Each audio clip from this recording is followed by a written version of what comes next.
العربية. صحيح. موجة كبيرة من الحزن أراها تعم أجواء المغرب، وقد تؤدي إلى إعلان الحداد 3 أيام مع تنكيس الأعلام المغربية، وذلك بسبب وقوع حدث مؤسف وكبير في المغرب. صحيح.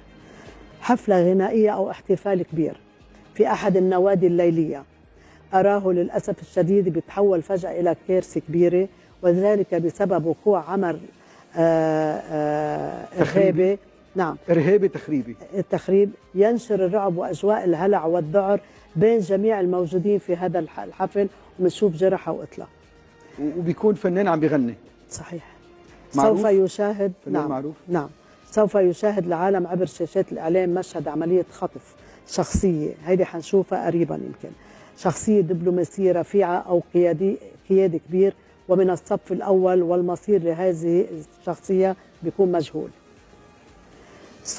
صورة وأسماء السادة عمرو موسى والدكتور البرادعي واللواء أحمد شفيق سوف نراها على وسائل الإعلام من جديد، وذلك بسبب حدث أو خبر بدي